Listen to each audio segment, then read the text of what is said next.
Okay, you guys are live. Hey everyone, welcome to SEO Unmasked episode number 24 on February the 8th, 2018. Glad to have you with us. I'm not Garrett Graff.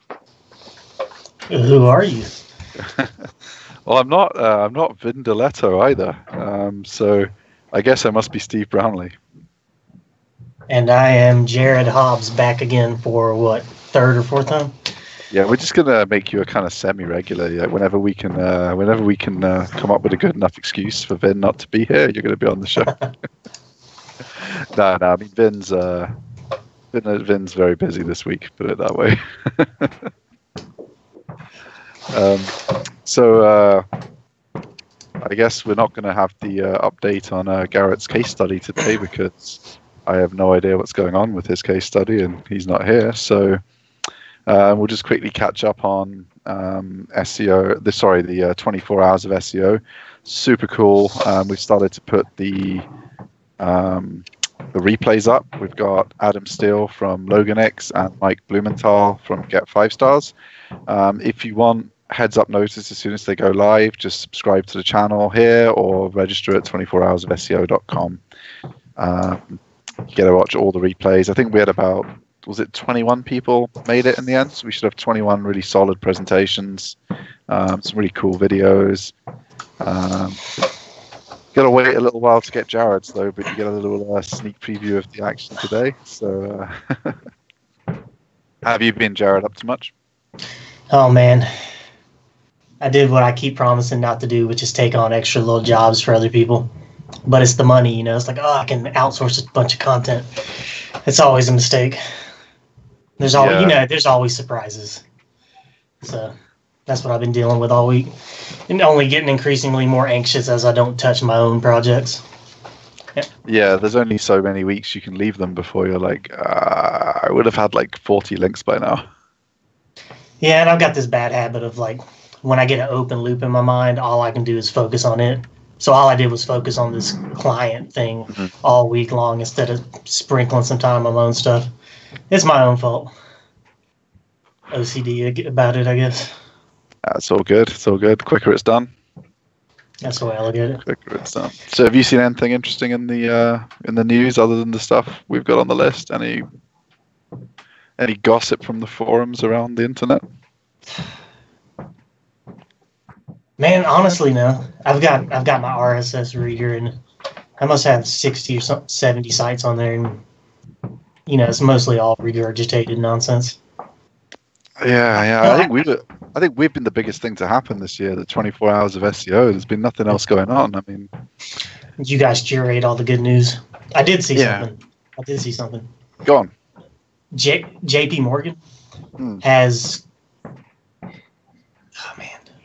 I think this was on Pace Latin site, but they've created their own algorithm to scan and determine if YouTube videos are family friendly or whatever, instead of leaving that up to YouTube. And so apparently they've reduced their, basket of videos that they're willing to advertise on from over 5 million videos down to less than 3,000. And they're saying, there's not even 3,000 good videos on YouTube. I mean, maybe there are, but you know what I mean. There's definitely not 5 million. Well, for what they're trying to do, but for anything, there's not 5 million good videos on YouTube. No, but they're saying that has, I don't know what the metric that they're measuring is, but they said a 99.99% success for them. I mean, what are you doing? Mass spraying, crappy commercials for a credit card. You're not going to get signups from. Well, it's like on cable. There's these channels that have 50 viewers at 4 a.m. But people used to buy, like ad agencies would buy these, discounted full coverage things. And brands would be getting on all these views and stuff, but they were all worthless. I mean, everyone's asleep, but you want the Super Bowl ads. You got to buy some. You got to buy some runner network coverage the rest of the year to get the slot and things like that. So, but the beauty of digital was supposed to be that you could target. But I mean, we know ourselves from the keyword suggestion tool on the AdWords planner that it suggests a little bit broad compared with what you'd want to do. Like their motivations are just to get you to go broad and spend your money. And it doesn't surprise me that without this kind of tool and that kind of manual intervention, people are getting ripped off. I mean, there just isn't 5 million things that you would want an ad to run on YouTube. No, the problem is you get some of the old money and the traditional brick and mortar guys jumping online, and they don't even realize the possibilities because they're too busy thinking about yellow pages and a billboard. You know, you can't get any kind of measurements off of a billboard ad. They're worried more about brand impressions, which are, you can't measure the success rate of those campaigns. They're years long. I mean, I've seen some brands do some cool stuff with traditional advertising where they make up a new phrase. Like if we were doing it for the 24 hours of SEO, there's not much that ranks for 24 hours of SEO. There's a couple of people doing, I mean, hopefully our site will rank for next year. We made the mistake of kind of sticking it up like 3 weeks before the event or whatever. Didn't really give it much chance to rank, but hopefully we'll get it ranked for next year when we do some, some guest blogs and get some coverage from the speakers on their blogs and stuff like that. Should have some really nice links from the industry. But so you get that to rank. So you've coined a new phrase that nothing else is really ranking for. And then on your traditional media, you say to people, search 24 hours of SEO for more information.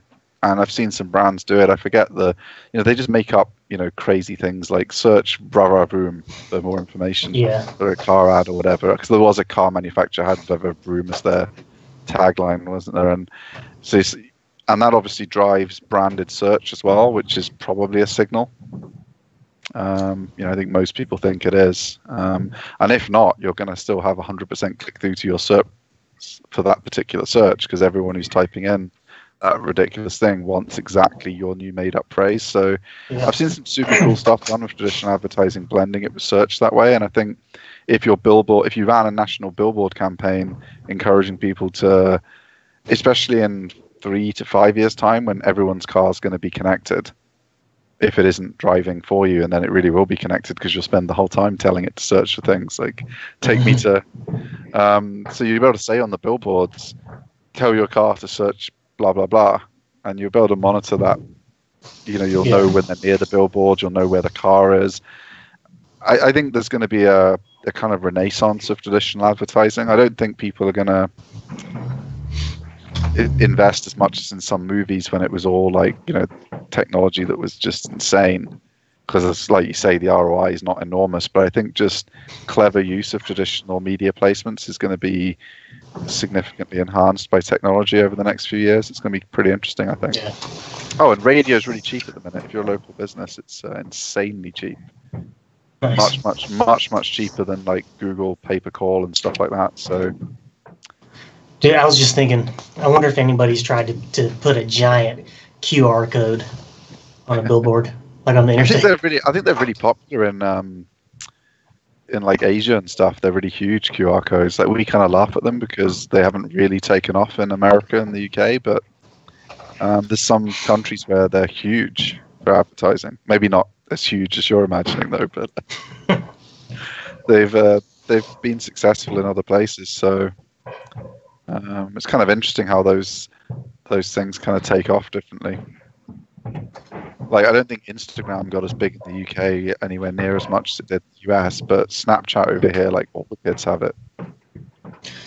Yeah, I'm a slow adopter, but I finally got Snapchat and Instagram. It seems like the Snapchat's bigger, but it seems a lot more limited in terms of like I've been trying to tinker with how you do your stories and all that, and yeah, I'm not young enough to care, I guess. Yeah. I like Instagram because it's you build it and it's there forever. But with your Snapchat stories, right? Eventually they disappear, and your audience I don't know. Everything's so much more private on Snapchat. I can't really like stalk people like I do on Facebook and what. Well, I mean that's what the Facebook brand pages are now. Very private. They don't share any of the content with anything unless you pay for it now on Facebook. Are you talking about the algorithm, the edge ranking? Yeah. They've tightened it up to the point now where if you're not paying, and you post something on a brand page, it's like 12 people see it, which is even worse than it was a few years ago. But yeah, I remember Mark Cuban going on his giant rant because they did the bait and switch. I think I've even said this on the show, but Facebook completely swindled businesses. Dump all your money into these newfangled pages, to get fans, and now we're going to just steadily reduce your reach. I think the reach is down to like 1% compared to what it was. Well, you get people hooked, and then they have to play. Well, now they can't lose the, they got hooked, they got addicted to that channel, and then you take away 40%. So people are like, well, it's only 40% we've lost. You can replace that for $2,000 a month spend. Then you cut it down a bit more, and then suddenly you got to spend $10,000 to get it. But you're addicted by that point. You're 5 years in. Facebook's your joint biggest channel with search. You can't afford to give up, so you just keep spending more money. It's clever. But I mean, Brian Clark, and for all we say about Rand Fishkin, they both predicted it. Brian Clark from Copyblogger, for any of you. Well, what does he call it now? They call it Rainmaker Media, because he runs conferences that not too many people go to. Moz run conferences that lots of people go to, so I guess Rand's done a better job at the conferences. But anyway, they both predicted it a long time ago. Like building your brand on someone else's territory is, you wouldn't go and build your shop in someone else's yard, would you? But that's what everyone did, because they promised, loads of people walk through my yard. We've definitely sold it to stuff. Anybody who's been around long enough has seen it. Squidoo wiped out everybody. Remember the AOL keywords? You had to pay AOL loads of money to get, like, so if you typed in car, like GM would pop up or whatever. I don't know who bought it, but you could buy individual like search terms, and that you'd get the built-in pop-up in the walled garden, because they had it locked down then. Same thing with YouTube recently. The adpocalypse. People spent countless years building up their politics channels or spirituality channels, and YouTube just wiped them out across the board, and there's no coming back. Yeah, no, I mean, there isn't for that kind of stuff, because brands don't want to get involved. You might migrate over to Vimeo or something, but the traffic's not there. It's Twitch. That's where they're all going. It's a shame Vin's not here, because I'm going to mention him positively for the first time, and he kept telling me I'd stop mentioning him since we'd stopped doing our $1 prop bet thing. But Gary Vaynerchuk's doing a Twitch show now, as well as his YouTube show. I mean, obviously he does everything. Like he does Snapchat stories, Instagram, but it's kind of interesting.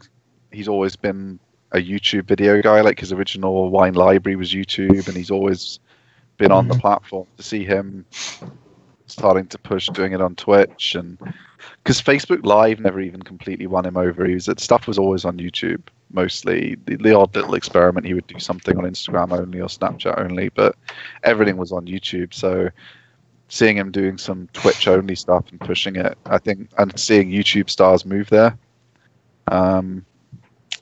there's definitely an opportunity for a different type of video community with a different type of advertiser, because like, I mean, if you're a gun maker, or you make survival gear, tactical flashlights, all this kind of stuff, you want to advertise against conservative politics channels, for example.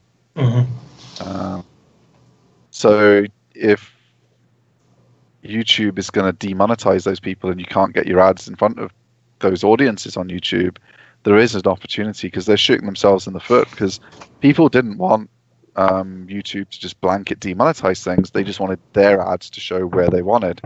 But of course, YouTube wants you to be able to just push a button and take a slice of everything. So their everything has to be tuned for the safest possible option, because they don't really want you cherry picking the 5,000 videos that you want to show your ad on. They want you to have the 5 million, like you were talking about. So they have a different strategy from what the promise of the technology was, and I think that's their vulnerability, and that's where there's an opportunity for someone to make something different but better for both the advertiser and the channels. Because look at Fox News; it's not like they struggle to sell advertising, and they're a completely conservative 24/7 channel. There's advertisers there that are more than happy to be on, like, I don't know who's on there these days. Hannity, is he still on there? Hannity. Yeah. There's advertisers that love being on that segment. So I mean, the problem is Fox. I guess there's local versions or whatever, but your main Fox stream is a 24/7. There's one concurrent stream, and there's blocks where you put your commercial in. People bid, and the winner makes it. YouTube, there's 10 zillion streams going constantly. And the problem with YouTube is they don't want to pay, they don't want to hire the staff. No. Like you said. So they're doing the same. I mean, they are Google. They're doing the same thing Google's doing in SERPs, which is, I don't want to call it the lazy way. The way you said is better. The safe way is to just go ahead and take a very harsh hand and broad sweeping, whatever the phrase is, a broad stroke. So, yeah, like, and it's the way of capitalism. Like, it's all short term over long term. Like, in the long term, YouTube could kill their business if they lost all the creators, or if it became uninteresting to half the population because it became polarized one way or the other. But in the short term, if an advertiser's allocated 10 million and YouTube cuts the number of sites that the ad will show on by half, they're still going to show the number of ads. They're going to spend that 10 million budget. So in the short term, for their revenue and for safety, they're going to do things like that. Even if in the long term, it's a really stupid decision, because that's how capitalism works. Everyone's optimizing for the short term. Except people like Elon Musk, who are just crazy degenerates. And Godspeed, Elon. Take it to Mars. Here's the thing with YouTube is just like the short tail versus the long tail on Google. So like recently YouTube, in order to get rid of this adpocalypse problem where all these other brands are basically faking outrage, what did they do first? You have to have 10,000 views on your channel or 100,000 views or something. But they've switched it now to where it's like you have to get 1,000 subscribers and then hit 4,000 watch hours in the previous 12 months rolling. And so, but that's smart, because they're probably wiping out 95% of their spam problem. And all the other people who are ripping other people's videos and re-uploading them, I mean, that'll probably increase in an attempt to get past this algorithm problem. But what's happening is so few people are ever going to meet these requirements that now they can manually review any channel that pops over that threshold. And still the bulk, 99% of YouTube's global views are happening above that threshold, even though the bulk of the spam is way below it. So they're not even going to have a bid pressure problem, or like you said, somebody wants to blow 10 million, they're still not going to have a problem blowing through that budget. No, I mean, even what was his name? Ty Lopez. We spoke about him before. He was dropping $1 million a month. Even the small players in the advertising world are dropping $1 million a month without even batting an eyelid. It's the money. They can just soak up. They could soak up billions in ad revenue without a problem even if they cut the number of videos down by another 20%, 50%. They don't have enough advertisers. Not they have too many. So they can afford to take these gambles in the short term for sure. If someone comes up with something clever, it could damage them, though. I see there is a downside with YouTube. But it's a small part of the company. It's not a big part of Google's revenue. I mean, you look at Google's books and it's all just search advertising. Everything else they do, they don't do very well at. I had read somebody made the offhand comment that YouTube wasn't even profitable yet. That wasn't something I had considered, but I'm sure they've got insane bandwidth and hosting costs. I don't know. Do you know anything about that? Are they breaking even? I saw it was about 18 months ago they were still loss-making. I haven't seen a recent analysis, but it doesn't surprise me, because most of the content they host for free, they can't even monetize now under their own rules. Right. They're deliberately not monetizing like 90% of the stuff on YouTube, but they're hosting for free anyway and stuff. So, I mean, if it was a standalone company, then the stock price would be taking the same beatings that like Twitter was taking until they finally made their first profit this month, and they did 26% in a day. Wow. But as part of Google, they're protected. And I think it is important for them to have a moat in video. So I think it has more tactical purpose than just profit. Like if they wouldn't want someone else to have, I mean, it's the second biggest search engine behind Google. They wouldn't want to lose that, because they probably figure at some point, if even Twitter can make money, they probably figure at some point YouTube's going to be very profitable, because bandwidth costs keep coming down, server costs keep coming down. There's some amazing new video compression algorithms coming out which will reduce it further through technology. Yeah. 360 degrees videos, augmented reality. There's all kinds of cool stuff in the future for videos, so they're probably prepared to eat it for quite a while before they panic. Yeah, it's like you're saying. What they're doing is they're not stopping a YouTube competitor from rising, but what they're stopping is an alphabet competitor. Exactly. You know what I'm saying? Because somebody will get the foothold in video, and then they'll start expanding out.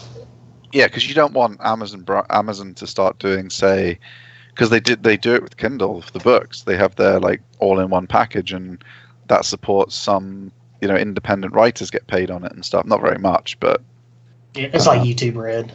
Yeah, you don't want them to launch Amazon Creators for Prime, and the first thing they do is, because you've seen what they've done with the TV networks. Top Gear was on the BBC.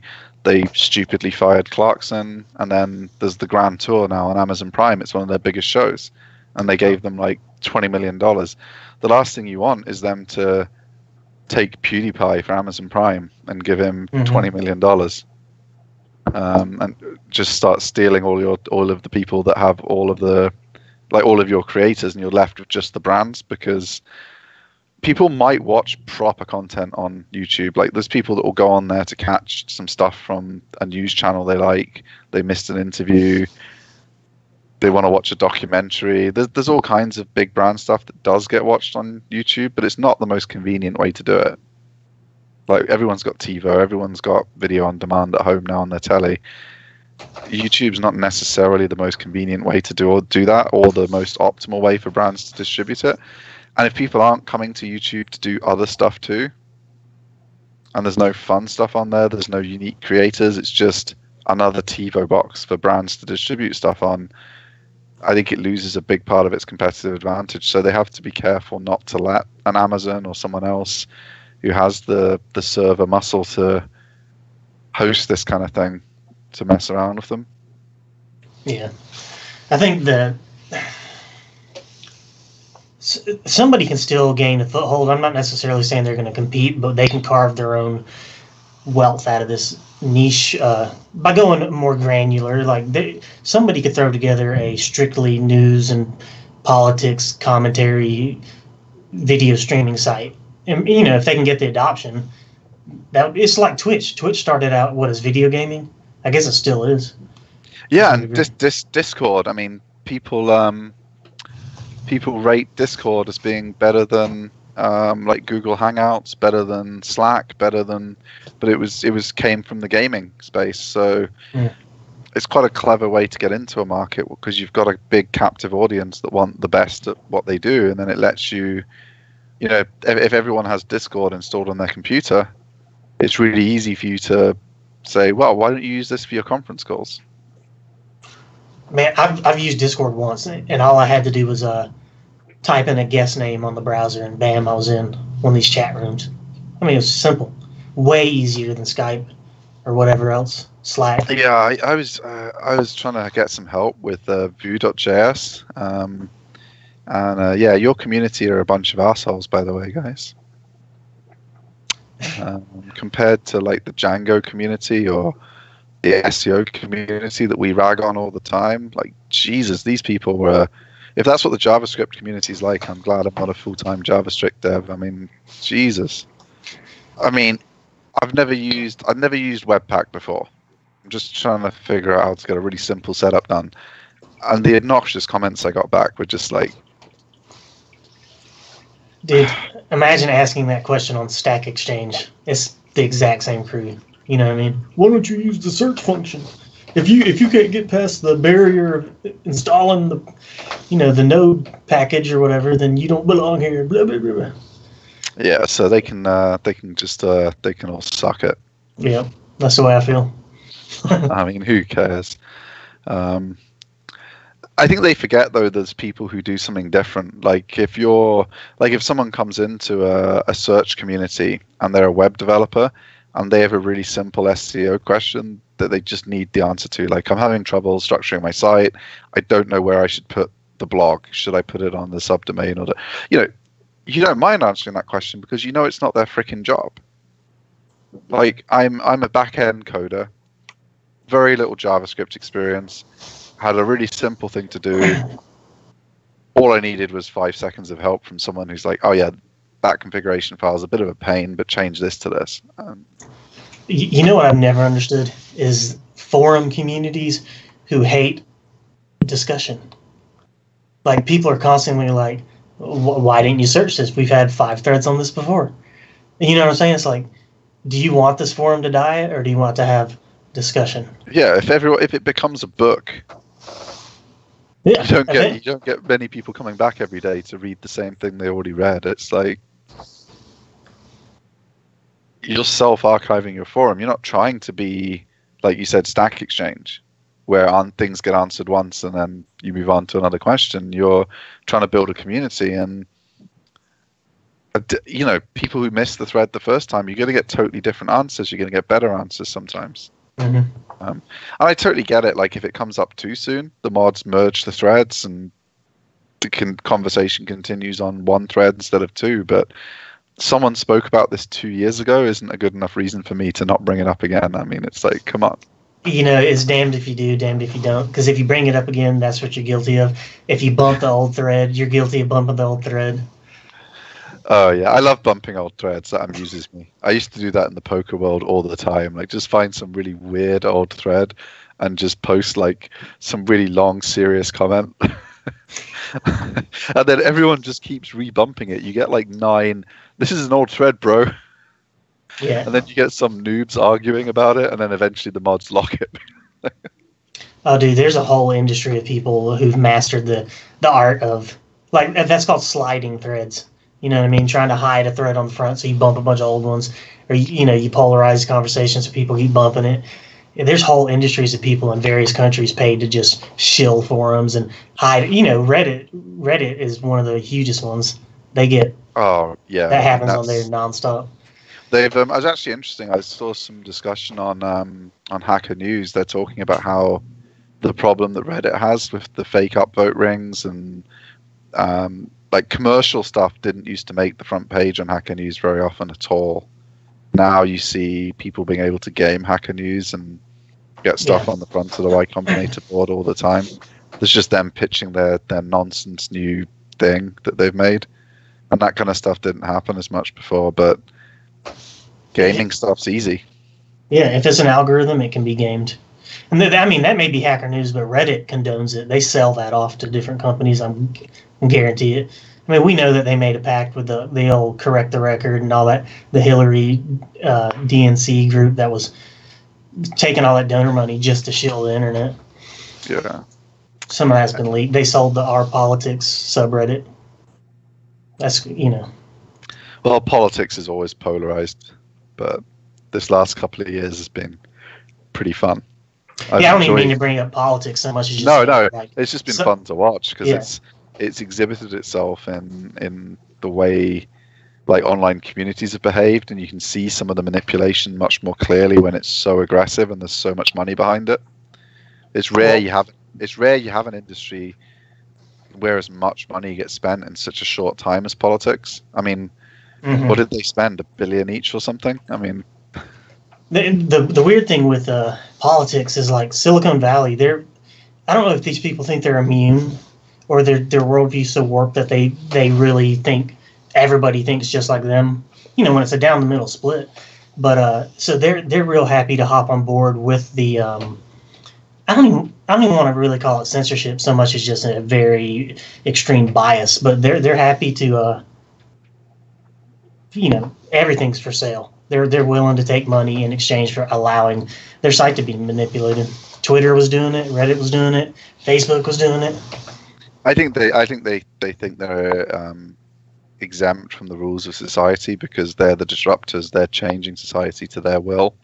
I think there's a lot of disgust towards politicians there, even the ones they pretend to support, because they think they're better and they're right, and the politicians are all wrong. So they pick sides based on who they think will let them get away with what they need to get away with to achieve what they want to achieve. They're just the new bankers. They're the new. I forget the name of the guy that got super rich off the railroads and all that stuff. It's like Rockefeller. Yeah. They're just the new. They're the new generation of those people that shape the world to how they want it to be, and they don't play by our rules. It's a completely different, insulated elite class that even the government has to kneel to and say, "Hey, we need your help with this or that." Yeah, it's pretty interesting. Kind of interesting. Right, so this is this first news item, Irish Wonder, this will be up your street. Hacked Joomla, link spam, and negative SEO fears. I thought this one was super interesting because it's in a niche I kind of like, because it's the online gambling niche, which obviously is where Garrett and I cut our teeth with our first SEO experience and stuff. And it's really interesting because all these people thought they were getting negative SEO campaigns, but what it actually was people trying to link to their other hacked pages to boost them, their parasite pages, but they would throw in a bunch of links to legit sites just to kind of, blend it all together so it looked totally like a negative SEO attack. So you got these mental hacked pages all linking to each other, but also linking to legit sites. Mm-hmm. And it was Joomla this time. I mean, if Joomla was bigger, there would be a lot of, this would just be endless. It's just because WordPress is bigger. I mean, Joomla is a nightmare. Like, if you have a Joomla site, you get hacked every 5 minutes. I mean, it's just insane how insecure that seems to Wayne. I'm sure they've improved it since I last used it, to be fair, but it's pretty bad. I mean, compared with WordPress, where, you get hacked now and then. If you have like 50 affiliate sites, you'll have the odd one get hacked now and then. But Joomla, it was like, you've got these big corporations on it, and they're rolling to a backup and having a security guy come in like once a month. Do you think it was the platform, or do you think it was a plugin? Like all these casino, was it strictly casino pages being hacked, or was it? It was a mix of stuff. A lot of them were just random sites powered by Joomla. I mean, she says most were unrelated to casinos. The hacked sites, they just had Joomla on them. And we know, like, from what we talked about a couple of weeks ago, Charles Float's post about the hacker within the SEO community with his plugin. Mm-hmm. We just had a situation. Well, and there's I think 3 big link selling groups who sell hacked links. We won't use the name that they all call them, but everyone knows what we're talking about. Yeah. Because WordPress is a vulnerability, so this kind of stuff's getting. Well, it's obviously getting easier for the hackers. I mean, it just seems to be they're able to do so much more now than they could even 5-6 years ago. To actually be able to build a service on it that you get to do it at such a scale that you can sell tens of thousands of these is insane. I mean, that just shows some of the big problems these homogenous platforms that everyone's using have. I mean, have you ever considered for your own sites moving away from WordPress? And I have, but I'm not interested in it because my intention is to exit eventually. And the buyer's going to want WordPress. Eventually can be a long time. Well, I've gone pretty nuts in terms of security on mine. And I custom coded my themes, and I've taken plugins that I felt I needed, recreated them myself. So there's no plugins, it's all functions. But I know I used to do that. Yeah. I used to do that. I've got too lazy now, but I used to do that. I mean, I've got it on lockdown. You can't even get to the login screen without going through a different login screen. Stuff like that. It's annoying when you want to work on your site. We're not going to share your site because I just know someone listening will be able to hack it if we share. Oh, somebody would get me. Like that guy shared. Some guy did that. Like some security research. He's like, yeah, my site's locked down. And like 4 seconds later, his database was deleted.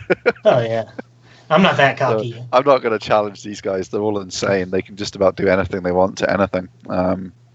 Really impressed. I mean, some of those guys are the smartest people on the planet. I wish they would turn their powers to more good. Because some of the stuff they achieve is nothing compared with what their abilities could achieve if they turned it to good. I mean, like, take this for example. I mean, they've compromised, every Joomla site. And all they've done is put up some crappy parasite pages and stuff. I mean, if they, had a proper security consulting agency take the top 80 of those sites that were affected. Imagine what the contracts to fix the problem ahead of Joomla getting a patch out if you had a really security critical site. I mean, some really, really big governmental and non-governmental organizations that are taxpayer funded use Joomla. There's some big money there, way more money than this nonsense. But you know, the people doing this, they don't want to actually work. That's what SEO is all about. Is like the neckbeards in their mom's basement. They don't want to interact with people. They don't want government contracts. They want to just get a direct deposit from share a sale every 30 days or whatever. But yeah, so I thought this was a pretty interesting one. I mean, so I guess you're not looking at moving away from these. I mean, if people are looking at it and you want to try something different where there's a bit less of a footprint, in the PHP world, Perch is fantastic. It's especially if you're building client sites. Now, it's not free like WordPress, but if you're building client sites, you're charging a few $1,000s anyway. So, what's £75 to get the license per site? It's so much easier to just design and code your HTML and CSS standalone. And if it's a relatively static site, like 5 pages of services and a blog, all you need, the blog's the only bit that's dynamic, and you can just set like the bits you want the client to be able to edit. You just put a code in there, and that appears automatically on the CMS for them to change, and that's all they can do. They can't break anything. They can't install plugins. You can lock them down with a really nice, easy to use CMS backend. So I think for those of you, and I picked it up in like 10 minutes. It's a bit more work than installing a WordPress theme, but I think the time you lose from, oh yeah, here's my WordPress theme installed, now I'm going to hack this son of a bitch to do what I want. You lose the time there in WordPress. With this, you start with your perfect HTML5 website, and you just kind of just strap the CMS onto it without having to change anything about your HTML code, which is pretty magical. So I really like that. And if you have more requirements in terms of back-end code and you don't want to write a massive application in PHP, then Wagtail for Django is fantastic as well.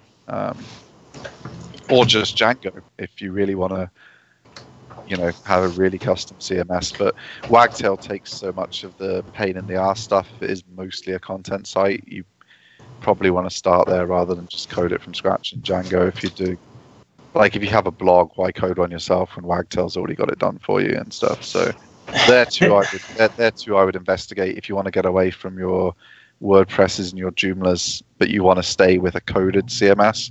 I'm not very good with the flat file stuff. I haven't played enough.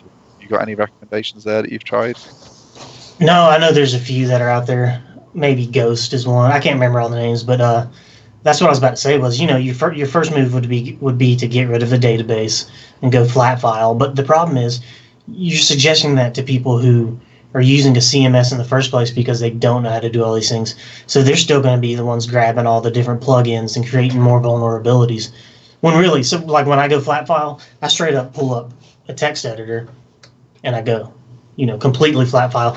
And that's the thing is people want the what you see is what you get text editor like WordPress has on its back end. That's the only reason to maintain a CMS. And if you need that, you probably shouldn't be going flat file anyway. But this brings me back to another news thing. It's not on the list, but go ahead. Even if you dial in your own site that well and you flat file, you're still vulnerable because think about Namecheap, how big they are. Namecheap actually just got hacked recently. And while I didn't read the whole post, I'm rolling over my earphones. Hold on one second. They're getting shorter and shorter. They said it only affected like a couple of their name servers or something in a total of 18 sites or something. But the fact remains, you might do everything correctly, and then you get hacked because your hosting company had a vulnerability.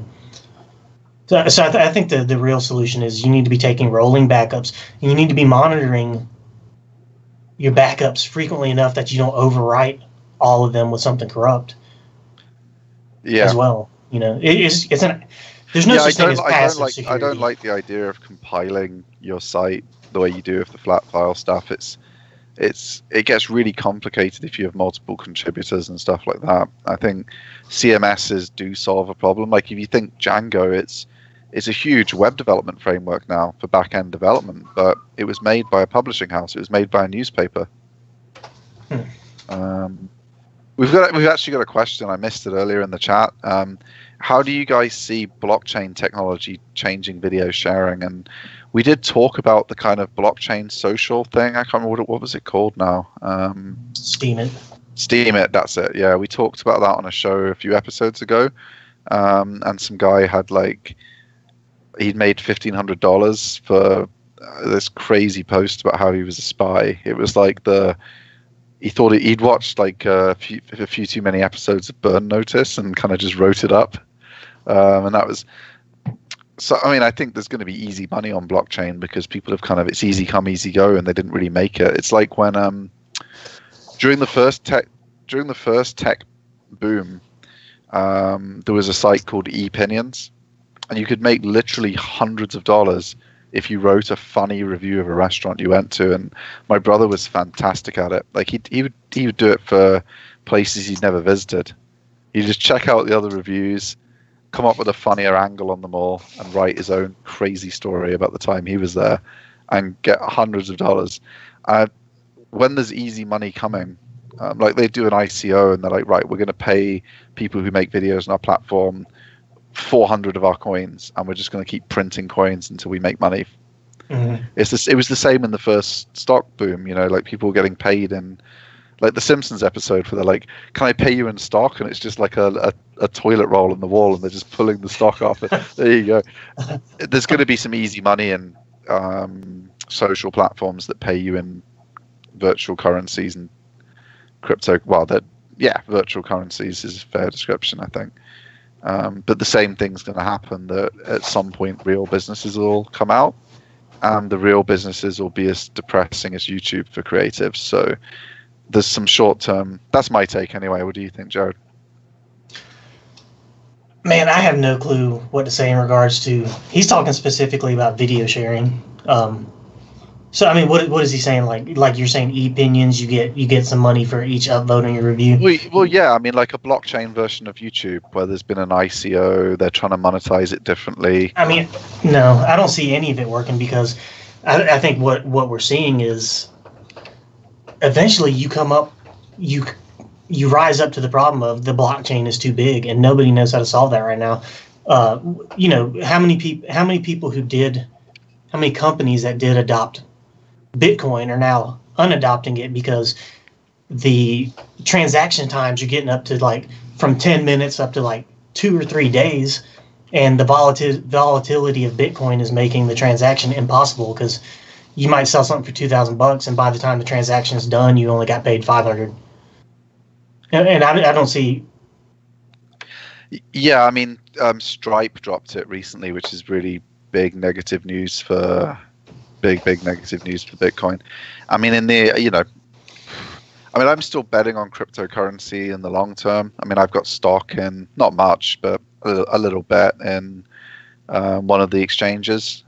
Just bought their stock because they're a listed company in Germany. It's been a bit of a wild ride. You can make 400% in a couple of weeks and lose 400% in a couple of minutes. Yeah.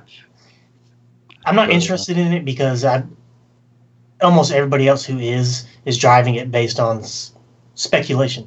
It's not reality based yet. It is reality based, but in the minds of the buyers and sellers, it's completely speculation that people are pumping and dumping and manipulating prices. So Mark Wallacott over here is saying the blockchain tech would share videos across all computers on the network, so it would be impossible to take the videos down.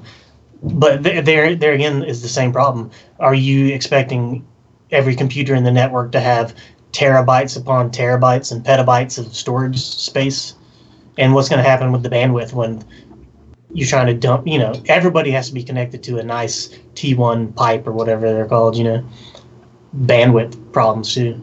I just you only process the most recent block though, don't you? But the rest of the ledger remains available. But doesn't it have to propagate across all the versions of the blockchain? You're right. Yeah, video would be huge. I mean, they struggle. I mean, like you said, they're struggling with transaction data. I think there is a future for that kind of stuff, but The concept of the look at what blockchain. happened with BitTorrent. I mean, it's all cool and everything, but people prefer centralized servers given the choice. Like now that bandwidth is cheap, no one torrents their Linux distros anymore when they download the latest version of Ubuntu. You just grab it off your local mirror and it takes 2 minutes to download. We're not. I don't know. I think the trend towards centralization is always going to happen, just because it's more convenient for most people. And I think there'll always need to be. I think it must always be cheaper. Just because you think, like what you were saying, Jared, all the data has to go everywhere. It must always be cheaper for YouTube to hold it in one place and just send it to people that need it that specific moment than to send it everywhere. There's massive technical debt in trying to decentralize everything. Because technically you're decentralizing, but what you're doing is you're creating a million copies of that one node when it could just be one node. It may not be as secure, and the people may not have the power in their hands at that point, but damn it, it's way cheaper and way more convenient. Well, yeah, like torrenting Linux distros or whatever, like everyone has, 10,000 nodes have a 1 gigabyte file stored, whereas one centralized host has one gigabyte file stored that it can distribute. Right. So the storage usage is massive compared to a central solution. So now, I think there's a long way to go for that kind of stuff to. There will come a time when the hosting is like, we're doing 3D crystalline structured host. You know what I'm saying? Like wacky holographic storage. Who knows? It's going to get to the point where petabytes are nothing. But that day is not now. No. Not even close. No, I mean, like my Surface has I think 128 gig or something. It's not very much. I don't want to store the last I don't want to store 50 Linux distros on there to help share. Right. I mean, that's not a good idea. Our next one is Georgia must block this flawed computer crime bill. So I mean, this is another classic example of lawmakers who don't understand things making laws. See you there in just a minute, boys. Oh. G-Man is back. Well, we should just keep talking about something else until we get Garrett, and he can, because he's the legal guy on the team. Oh yeah, let's do that. You can weigh in on that. One thing I wanted to talk to you a little bit about, because I know it came up on your 24 hours thing. The talking about the speed of sites, and we looked a couple of episodes ago at a chart where it was like. You cut it from, if your site was loading at some insanely slow pace, like 24 seconds, and you cut it down to 12 or 10 or something, it made a huge difference. Going from 10 to 3 made another huge difference, but then going from 3 to 0.5, you started getting no benefit down the bottom end. I mean, for you, because you run sites obviously with advertising, you run sites without advertising. For your sort of most heavy sites, how much do you worry about if your load time drifts up over that 3 second mark, or do you just? Are we talking about? There is a balance? Well, what are you talking about? It gets better in terms of search engine traffic. Just across everything from bounce rate, search engine traffic, just across the spectrum. Yeah. I mean, I think realistically, if people can hit the 3 second mark, they're probably okay. I prefer to be under 1 second. That's me. But that's what I used to believe. But seeing the data, it's unless you can get it right down so that it's instant. Once you get to a couple of seconds, you may as well be 3 if you make more money at 3 because it's leveling off the. Yeah, you're getting diminished returns. Here's just something that people don't think about too is you got to figure out a way to measure. So when you go to Pingdom or you go to whatever GT metrics, what you're measuring there is the total load time of the DOM. You know what I mean? The document object model or whatever. So everything. So that's including all your advertisements. But so take one of my sites where if I go to Pingdom, the load time may say 1.5 seconds, and it's loading all these asynchronous advertisements with like an extra 100 number of requests because I've got media.net and AdSense or something. But what you're not realizing is the site's actually loading and getting rendered within 400 milliseconds. And so the viewer's already moving down the page in 400 milliseconds, and then the ads trickle in and appear. So, I mean, you can still... It requires you to set up your advertising properly, like I was saying, asynchronous loading, deferring the loading of the JavaScript where possible. But yeah, you can still get those benefits of the on the extreme end of the diminished return scales at 300 milliseconds and still have all the advertisements. So you can't just believe what Pingdom tells you and shows you. The best way to do it is open up your developer tools, and you can look at the timeline and you can actually see where the rendering has actually occurred. And then you see everything else trickling in. I'm glad I asked that. That's a much better answer than me, Garrett, and Vin gave when that came up on the show before. So thank you, Jared. I mean, we're just about to do the EFF story, Garrett. Okay. But that's the legal guy on the team. I thought we'd let you tackle this one when you appeared at just the right time. Which story is it? The state of Georgia must block this flawed computer crime bill. Oh, right. Let me get pulled back up here. Hey, so basically the TLDR of this is it will be a misdemeanor to access any computer app or website in a manner that they didn't explicitly approve in their terms of service. So like, I don't know, say I guess take the insurance industry over here, for example. When price comparison sites first came out, there was no API feeds. Like, insurers didn't provide data to aggregators. They didn't want to be on aggregators. They didn't understand what the hell a price comparison site was. So what the price comparison sites did was they made screen scrapers that would go through and get quotes manually on all these different insurance sites. So that they could say this insurer for a 21-year-old male with 3 points on their license will be $800 a year for car insurance. That would be a crime because that's not allowed. And I guess it would be a crime in Georgia to scrape Google because Google's terms of service say you shouldn't do it. So it's criminalizing civil matters, basically, wherever it relates to a computer. It affects security researchers enormously because they obviously find and disclose vulnerabilities. Their actions may be illegal in Georgia after this passes. So a pretty crappy law for people in our industry in Georgia, to be honest. If you're doing if you specifically say, hey, my website's not for children of 13 years and under because you want to abide by the federal COPPA law, well, now that little kid who uses your website has to go to prison in Georgia. Well, probably the parents for allowing them.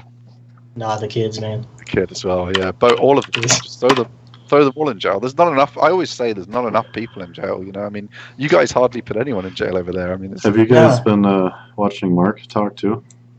Yeah, we've answered a few of his questions. Okay, all right. Sorry, I just got everything pulled back up. Yeah, we've answered. We were a bit slow. We missed his first question till the next topic, but I was having trouble getting the stream to play at the same time. Well, that's what happens when you got 12 tangos in the den.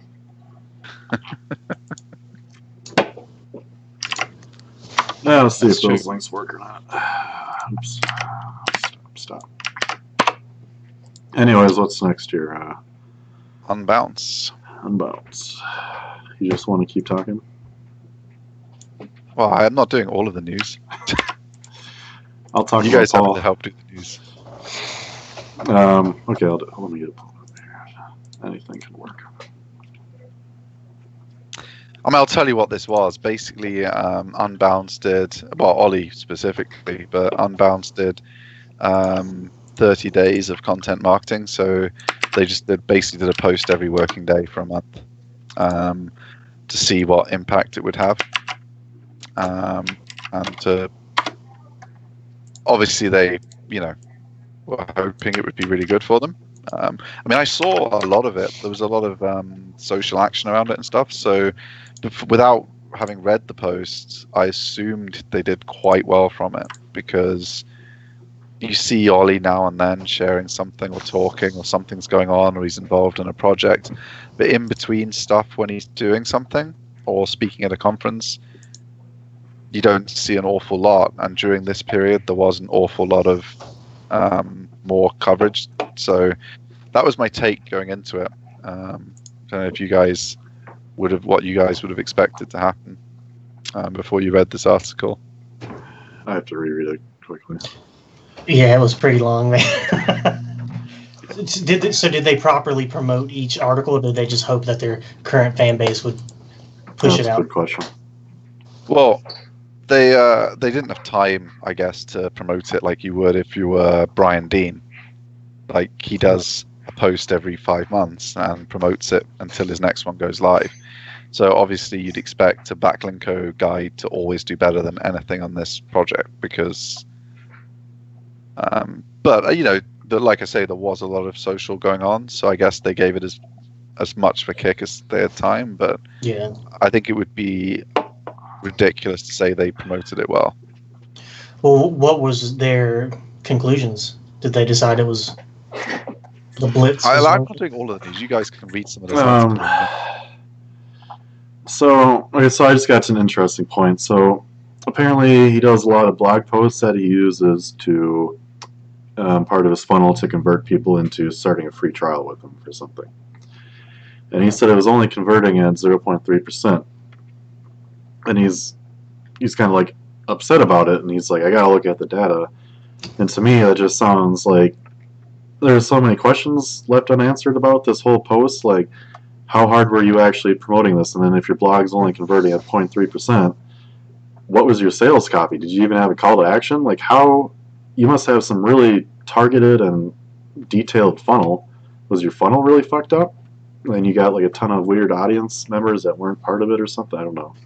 What were your referral sources? Was it all Twitter? Because Twitter's not going to convert, Well, what one of the people he reached out to, and this is what I would have said around the blog converting. I mean, 0.3% might be quite good for a blog, because there's a lot of people read all of his content. Like, I read a lot of it. I know what Unbounce is. I don't want it. So, like, I'm a lifetime zero probably for Unbounce converting me. You guys are probably the same. Like, I mean, Jared's not going to use someone else's, won't even use a plugin, let alone install someone else's software on his goddamn site. You're right. Exactly. So he's a lifetime zero as well. But we're all, a lot of your traffic is from the industry. They already know who you are. That's they're either true. buying or they're not. So Andy, I can't pronounce his name, Crestadina, co-founder of Orbit Media. Apologies, Andy. I will figure out how to pronounce your name if we mention you again. Of Orbit Media, who I have heard of. I hadn't heard of Andy. He said a lot of people get it wrong, because the whole point of all these blog posts and stuff is SEO, because the content gets your links. That's what drives the rankings on your sales pages, because that's what people link to. So you think, this blog's not converting, but your sales page is 4 places higher because you did all those blog posts. The blog posts are actually converting all the numbers on your sales page, because if your sales page is 4 lower, you'd be making no money. I'm down to the part about redesigning the blog, and obviously I don't have any data on this, but over the lifetime of the sites that we've done, a well-designed sidebar can have a huge impact on how things go. If you just have a sidebar with, like in his example, just a standard straight out of WordPress, he has the 4 social shares, and it looks like a little picture, versus, I don't know, they had some ads and some content. They're not necessarily ads, but it's just a lot more useful. And I think that's always something that just works a lot better.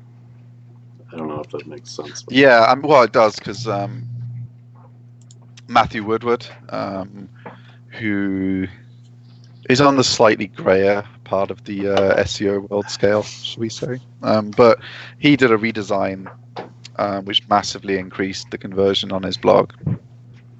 It was just better graphics in the sidebar, better graphics for things he wanted people to click, more customized offers. So, if someone's reading about, like, say he did a post about some kind of e-commerce thing or something, they want a specific e-commerce offer.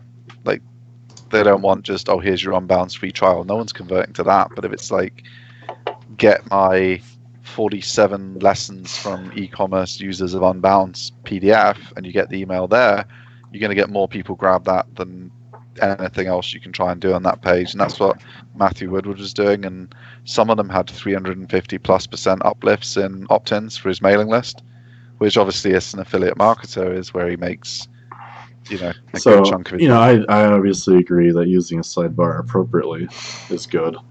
But their takeaway is nobody cares about your sidebar. After a little week with no interaction, we simply decided to remove it. And beyond a technical standpoint for me, I just feel a site looks empty when there's absolutely nothing over there and they still have it segmented off, and it's just strange. Dude, yeah, I see that all the time, and it just screams laziness. Yeah. You know what it screams? It screams, this is a broken website, and they don't know how to fix the sidebar. I mean, it's like most builders, you just can change the page to full width, and then at least the sidebar is gone. Versus... Well, I imagine they'll do that now they've tested it. I mean, that was just a temporary. And I think there's an argument for content being readable, and Medium does it, and all this kind of stuff. But if you're trying to use your content to actually drive conversions, and you're not doing anything to do so, and then you wonder why it's not converting, like Matthew Woodward's sidebar has loads of stuff on that's like super relevant, and he makes a lot of money from it. So I think it's wrong to draw conclusions from, I tried 20 posts, our blog never did that well, our sidebar must be not needed on any site now. I think you want to look at people who have good sidebars and say, what are they doing? Not, oh, my sidebar wasn't doing anything, so I got rid of it. It's like if I have a really shit sign outside my shop, and it's dirty, and the lights don't work. And then, so I do a study to see how many people came in the shop because they saw the sign, and it's like 0. So I'm like, oh, I may as well just take this fucking sign down. That's not the actual result of the study. Like, I should have looked at people whose shops were successful because they had a really clever thing they were doing with their signage, and say, that's how you get people to come in the shop with a good sign. It depends, though. Like, one of my sites, for instance, I have a blog, and the blog has a sidebar, and the whole goal is to get you to hop to another page, view some more ads, opt into my email list. But once I get you to what I consider a higher tier of content, I have my content formatted like this, where there's no sidebar, and I've gone through all the typography information to figure out the width and the size and line height and stuff. And so the goal there is that's a sales page, not a blog post. I mean, that's different from what we're talking about. I mean, that's your close. That's like your landing page where you don't want any of them clicking anywhere. Except for... Yeah, exactly. Yeah. You want them to follow through your page and do the action. So that's 100% correct. But that's different from what he's talking about, which is this random 20 days of content marketing thing where you've got the early stage people and you're trying to convert them. Like you said, from your site, you have the things on the sidebar on purpose to keep them on the site and to get something out of those early stage people. Just getting them into your world until they finally drift their way to where you need them. Here's the thing, though. I'm looking at the image of the before and after sidebar. I hope on the... Oh, dude, I've got it backwards. So I hope on the old sidebar, like where Garrett was saying, where it's essentially empty, I hope at least that had one of those jQuery sticky things where it would slide down the screen with you. Because if you look at the new one here, I'm not going to stop reading the giant wall of text on the left that has no images in order to read the giant wall of text on the right that has no images. No wonder, there were bad results on that. Yeah, all interesting stuff. They even got rid of the hero image. It's literally a wall of text now. Yeah.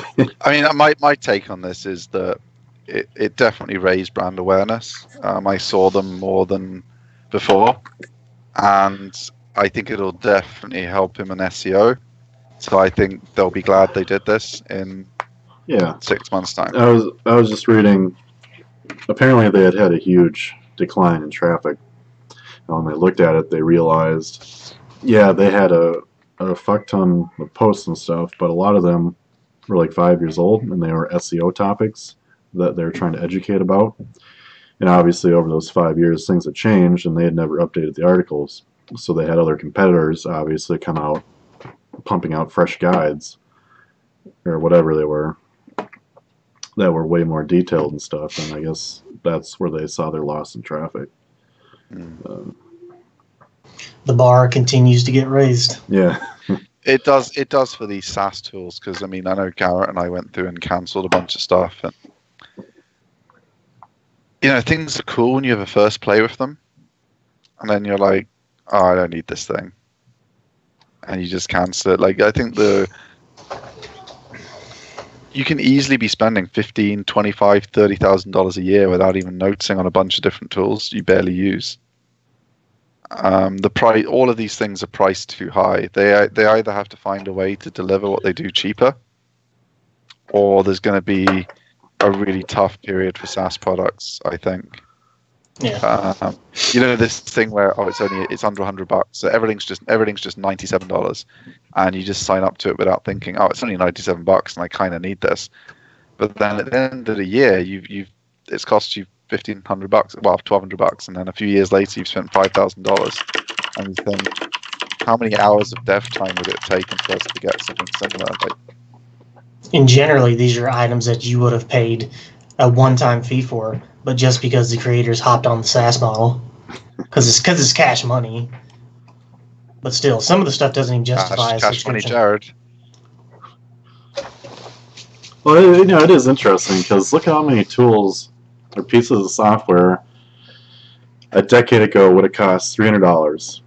So they never got people to buy them that were on the fence. But now you get someone to sign up for $19.99 a month, or 10% of the sales cost, so $29.99 a month.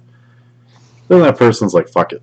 It's only $30. If I don't like it, I cancel it. But then most people get lazy and don't even cancel it, so they ended up getting like $200 out of someone. But then you open your bank statement and there's 12 tangos in the den. Yeah, so I just say I think it's interesting and rather genius.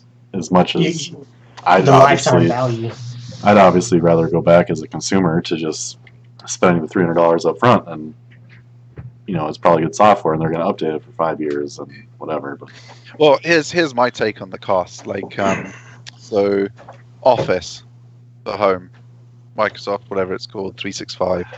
It's like £7.99, and you get Dropbox included, all of Office, all the updates. Damn. Like, I mean, you don't get actually Dropbox, you get their OneDrive or whatever, but it's Dropbox. I mean, so you look at, it's the same product. It's the same product. I mean, you get your terabyte or whatever. I mean, it's an empty server where you dump files. I mean, I'm a brand loyalist, man. Dropbox for life. I use Dropbox because I'm on Linux, but you know what I mean. Like, it's super cheap. That's where the actual costs are. If you've got a I don't know, 500 million customers, that's what it should cost. Mm-hmm. You can't sell, like Dropbox isn't going to be a thing for the long term. They don't have a solution to what do we do as well as just dump people's files here. It's commoditized, and I think a lot of SaaSes have to be careful they don't become commoditized. And that's why I like SERPRU, because there's a new version every 6 or 7 weeks comes out. They're going to be on version like 964 in 3 months' time.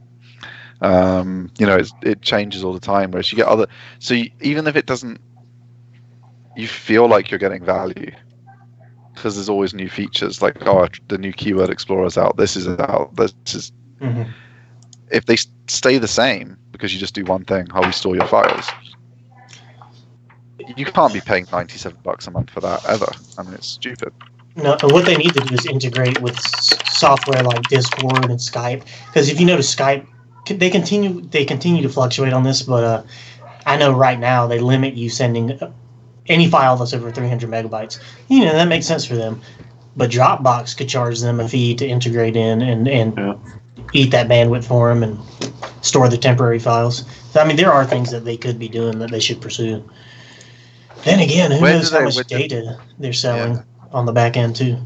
Scraping your files. And I mean, you trust nobody. Well, I know Mediafire used to do that, so I assume Dropbox do too. Like, if someone uploaded a file to Mediafire, and it was the exact same file, like say the 24 hours of SEO, we released it as one massive file, and 20 people uploaded it to their Mediafires, Mediafire would just store it once.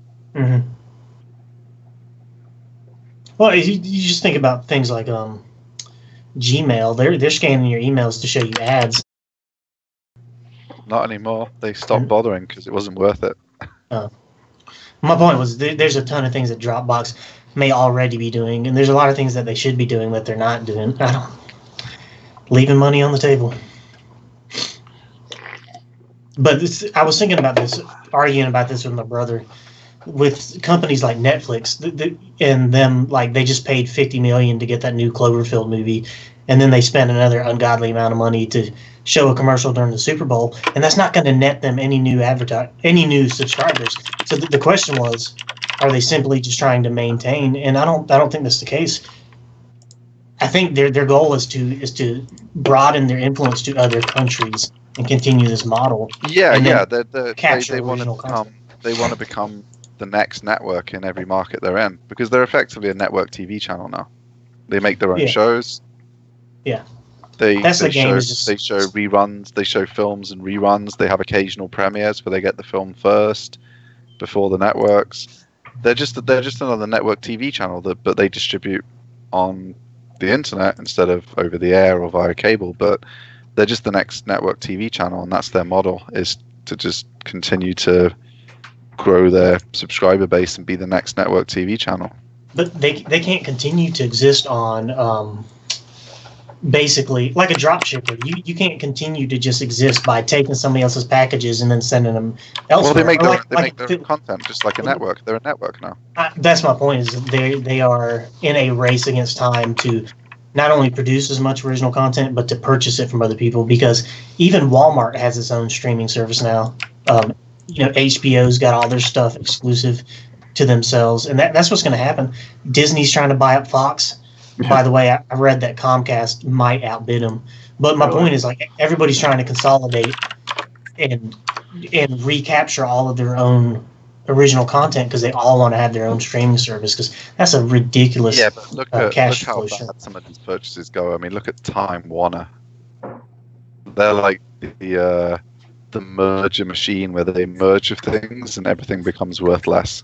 These companies can't necessarily. Netflix is really good at it, and they've mastered the original content. The bit that the TV channels were supposed to do better than Netflix is doing really well at now. We spoke about Amazon Prime during the show. The car show over here, well, worldwide, the Grand Tour with good old Clarkson and his non-PC comments that they're not allowed to stop him under his contract. They've mastered original content. The stuff the networks were supposed to have them over a barrel over. Oh, they're never going to be able to beat them because they haven't got their content. They've mastered the networks. Will have a harder time getting you to subscribe to them and give them money for something that you thought you didn't have to pay for as a standalone service than it is for them to figure out how to do content. They've done the harder bit. The networks will struggle to beat that. There's so many people now, like you read about it, that just don't have cable anymore.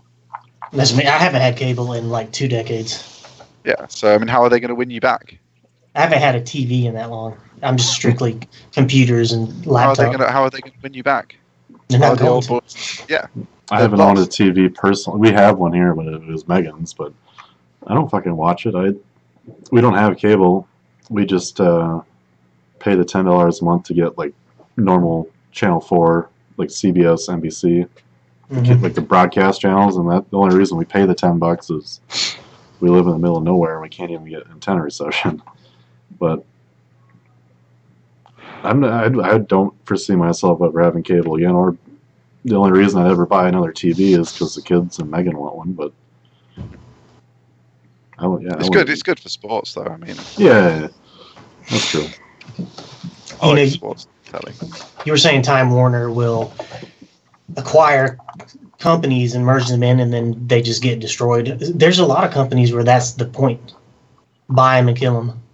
Well, I don't think they really wanted to destroy like $7 billion in value with AOL. You know, I feel like that was they maybe didn't do too well out of that one. God, who was it? Somebody bought Examiner and just took it offline. I was like, what do you? There's been so many of those instances, but I was thinking specifically about there's that dude on Wickedfire who created an algorithm to search through people's resumes. And he did, and this is a genius thing. Like you find a company who has the market, and they own the corner, and then you start competing with them with the sole reason of they have to buy me. And so my point was, LinkedIn purchased this guy's algorithm for like $30 million or something. He just walked off. We never saw him again. But yeah. Well, yeah. I mean, it's useful to LinkedIn though, isn't it? So. Well, I don't think it was though. I don't think he had any technology that they hadn't already developed. They just needed to take another competitor off the market. You don't use LinkedIn much, do you? No. They need all the help they can get with technology. Believe me. It's a mess on there, man. Yeah, they need all the help they can get. I know it's a great platform to spam on these days in terms of like parasite posting. Yeah, it's a mess. It really is.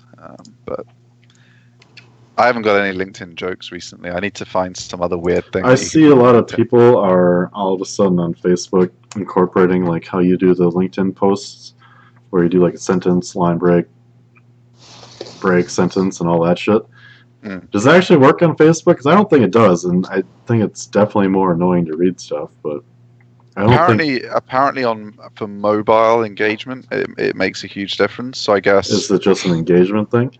Yeah, well, that's how Facebook judges you and LinkedIn judges you. So I was under the impression writing that way is what gave you better reach, which caused engagement. No, it's the other way around, like because you've written it that way.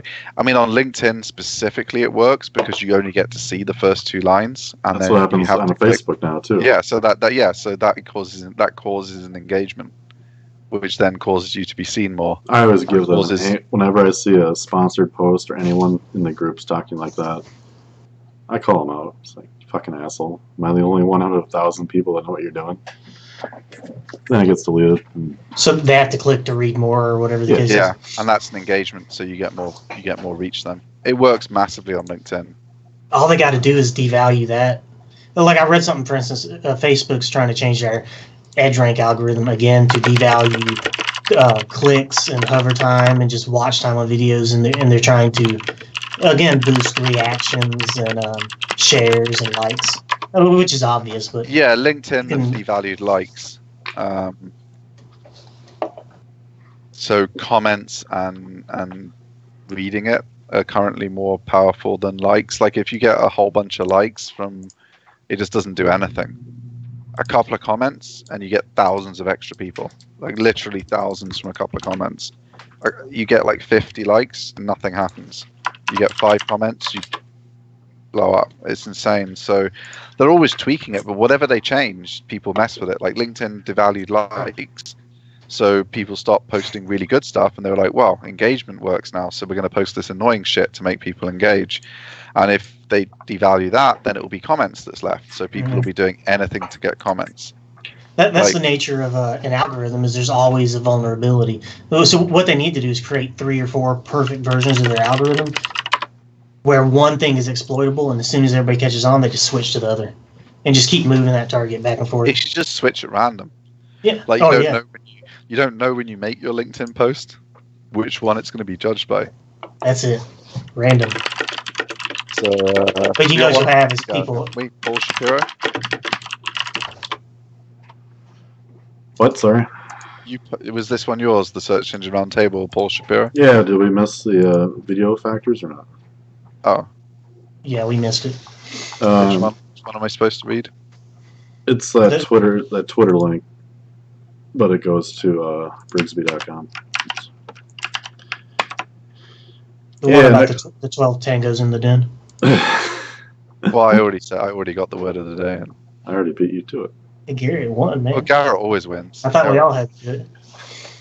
Yeah, we need a 3% density on it. Oh yeah, we need to actually. One time we had about a 47% density. That was the 12-gallon barrel. 55-gallon drum of baby oil. Yeah. Thanks, Jason. If you're watching. So this article is kind of cool. I don't know a whole lot about ranking videos organically in search, especially outside of our snippets. And something that never really crossed my mind for some reason was the intent as a ranking factor, where if you search for hiking while you're in Portland, Oregon, and it obviously geolocates you, but you might not think that's a term that you would get geolocated for, right? Towards like a local businesses and shit. But what's really cool about videos, if it's done right, it'll show you videos about hiking specifically in Portland, and I don't know why that never crossed my mind before, but maybe that's super obvious to everybody else. But well, I think it didn't used to do it. I think that's why it didn't cross your mind. Like, I think all this kind of really clever stuff's fairly new. Like, you would type in hiking and you'd get stuff about the Himalayas or something, and like, you're clearly not going to just hop to the Himalayas today. I mean, you might if you're rich and you don't have a job, but if you're really looking to do something locally, are you just going to type hiking? right, Like, I don't think Google localizing such broad intent results is helpful. I think it's the opposite of helpful. Well, I mean, they're not going to do it for every search result, but if you notice that in a lot of the localized search terms, they blend in a little bit. Mm-hmm. So, like, if you typed in hiking with kids, you might be looking locally.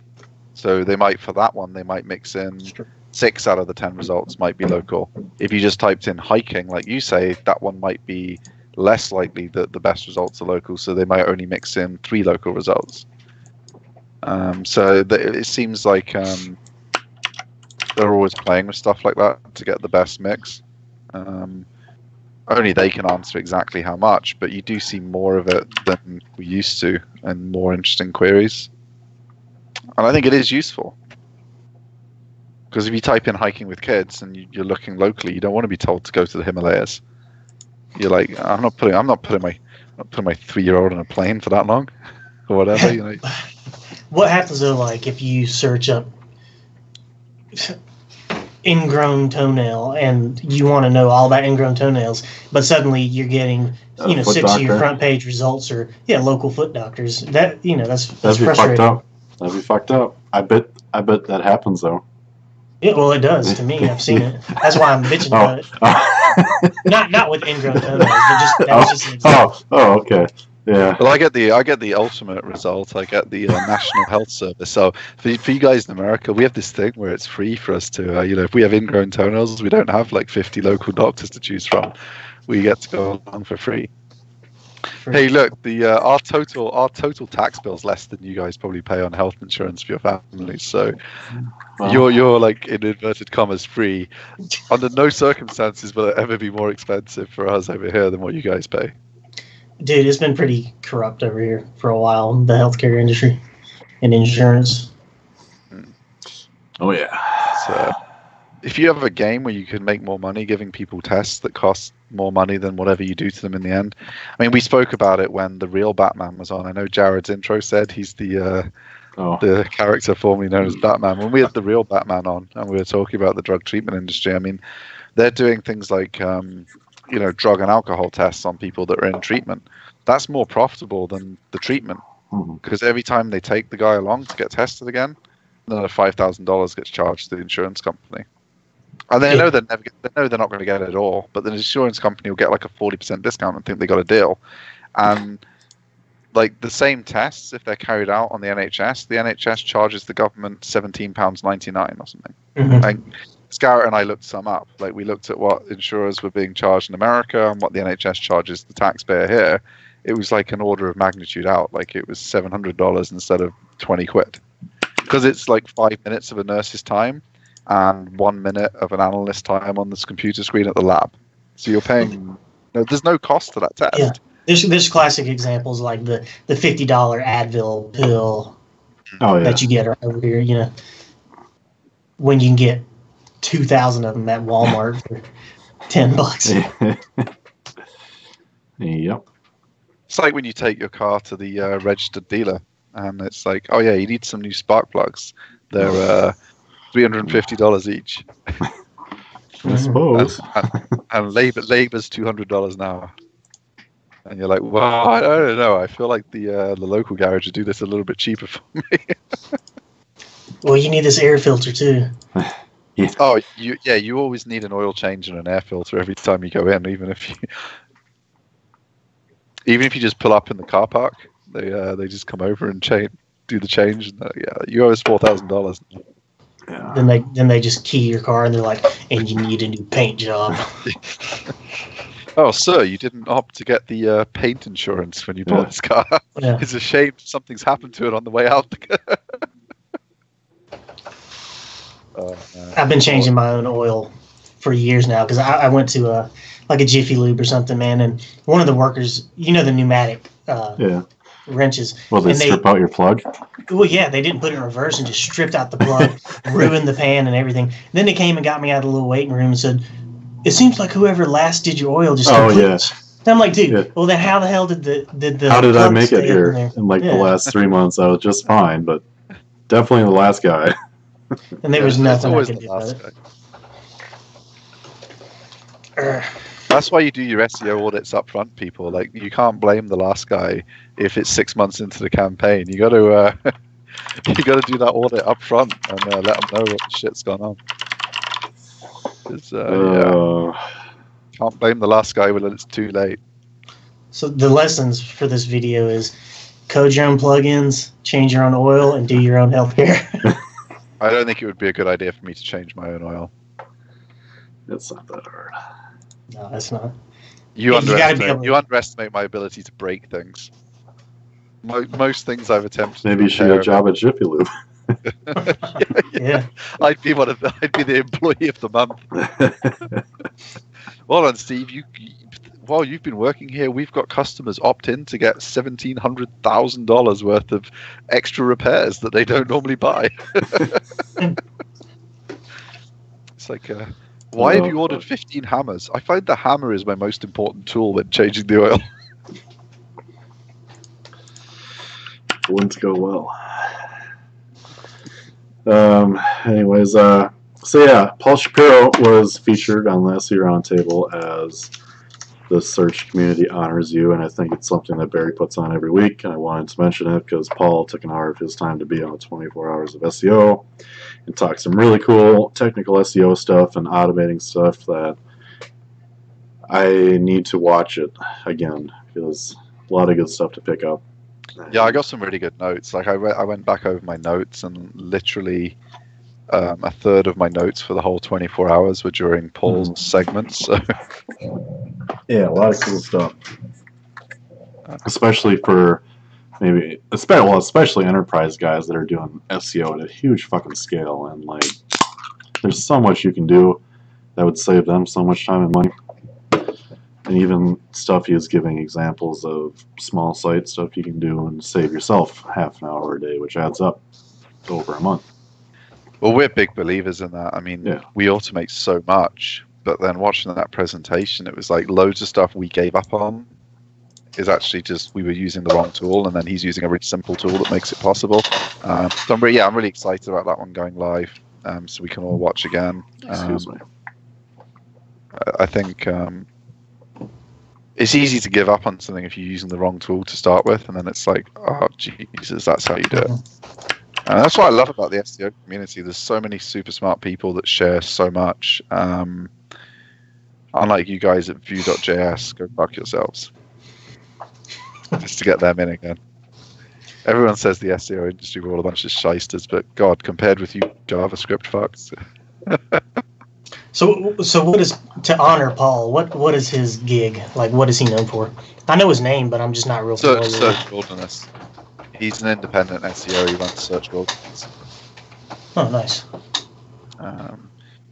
He publishes some great stuff, so definitely check it out. Yeah. Hey, let me butt in with I'm sitting here looking at this Paul Shapiro article. and I see the name Sijo George, and he's the guy who nominated Paul for this. This is how small the world is. When I started what's now my main project, one of the first great links I ever got was an outreach link from Sijo George. I didn't even know he was an SEO or in the industry.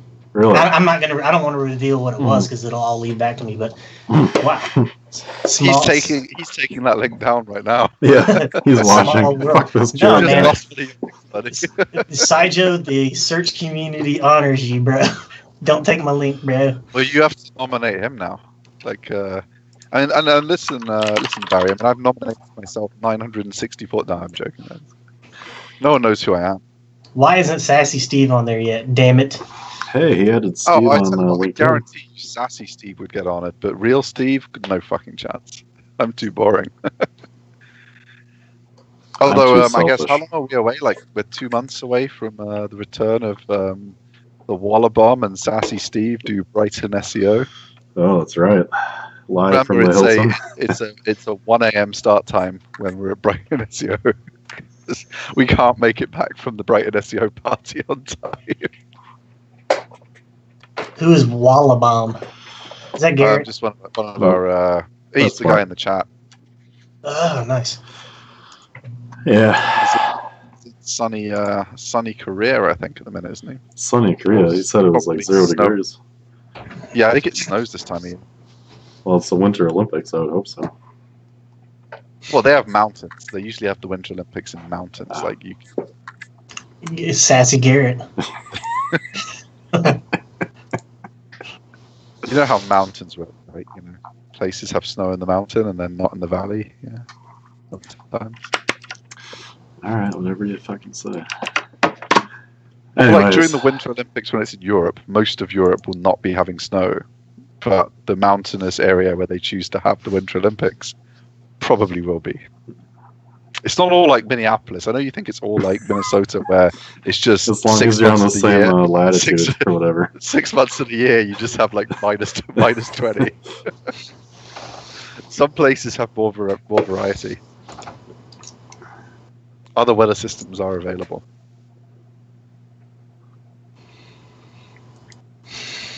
Oh, we have to do our hashtag SEO tips. That comes after the main topic, or do you want to skip it?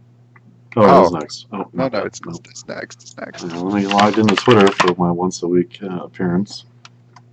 What is this? Give me some context. Yeah, go to Twitter and type in search for hashtag SEO and find something hashtag SEO tips. SEO tips, and then something that makes you laugh, something really stupid. Oh, so the top result, something really stupid. Yeah. This one is who's Anthony Mundine?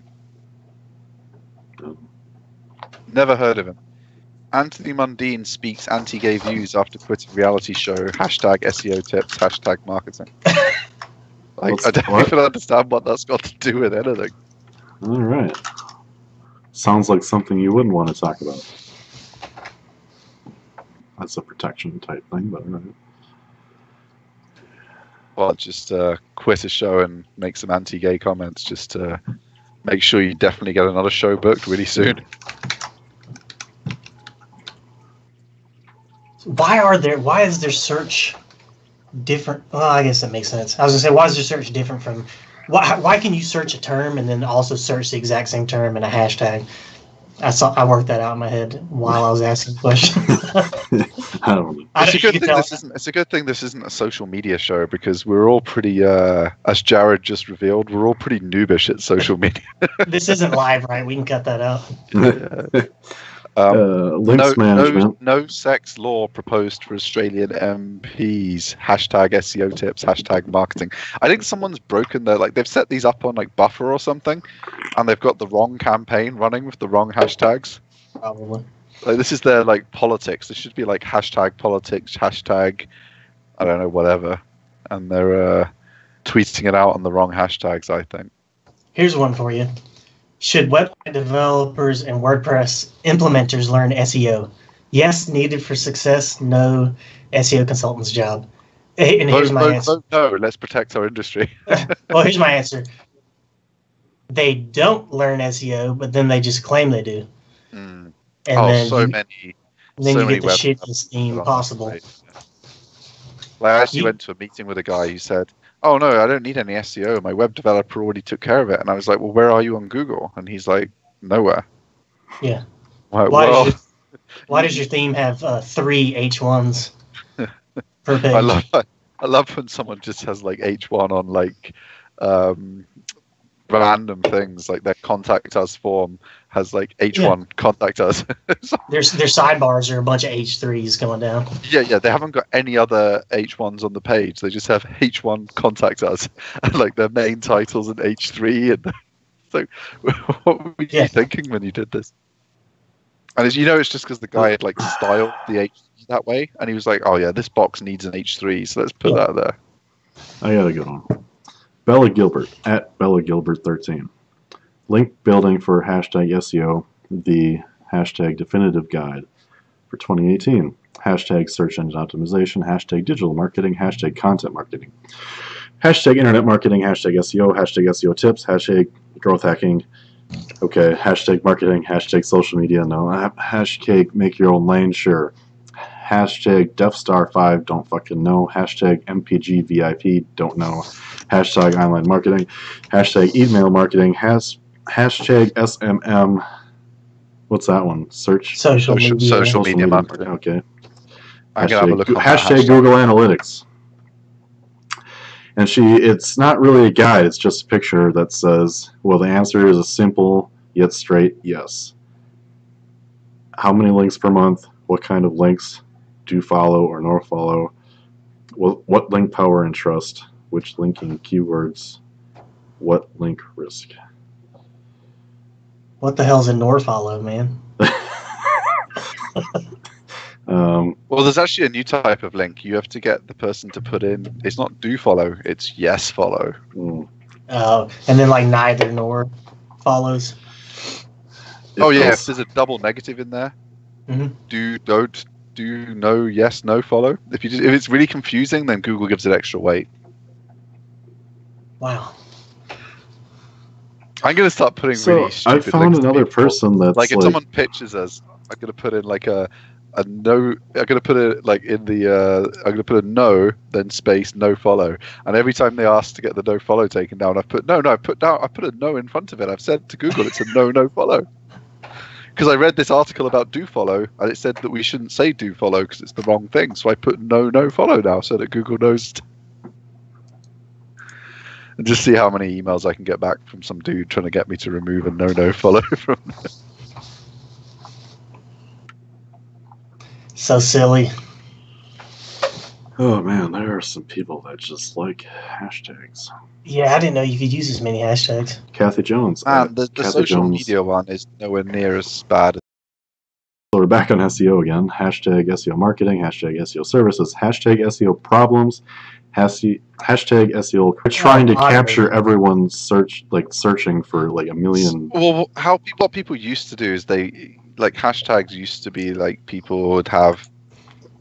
It would be relevant, so kind of like instead of making your own list of the people you wanted to follow, you would just follow hashtag SEO, and you'd pull it up on Twitter, and you'd get the latest SEO news. Mm-hmm. Obviously, people take advantage of that behavior now by spamming the hashtags.